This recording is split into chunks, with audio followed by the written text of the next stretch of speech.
বছরের শুরুটা হয় রোহিতের বার্থডে দিয়ে। দুপুরবেলা আমি আর দাদা বেরিয়ে পড়েছিলাম কেক আর ফ্লাওয়ার কিনতে। তারপরে বাড়ি এসে রেডি হয়ে আমাদের হাওড়া ফিয়েস্তায় চলে গেছিলাম রোহিতের বার্থডে সেলিব্রেটের জন্য। এখানে সবাই এসে গেছিলো।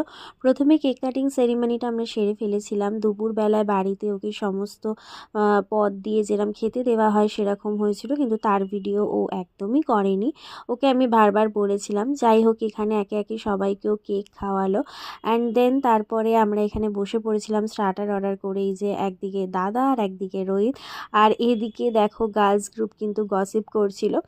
যাই হোক, তো স্টার্টার এসে গেছিলো, সবার মনের মতো সবাই খাওয়াও স্টার্ট করে দিয়েছিলাম। আর এর ফাঁকে গিয়ে আমরা অনেক ছবিও তুলে নিয়েছিলাম, একটু মজাও করছিলাম রুফটপে গিয়ে। তারপরে আবার ফিরে এসে সবাই মেন কোর্সের দিকে মন দিলাম। খাওয়া দাওয়া হয়ে যেতে সবাই তাড়াতাড়ি বাড়ির দিকে রওনা দিলাম, যেহেতু ঠান্ডা প্রচুর ছিল। তো ভিডিওটা ভালো লাগলে চ্যানেলটা সাবস্ক্রাইব করে লাইক করো, কমেন্ট করো, শেয়ার করো।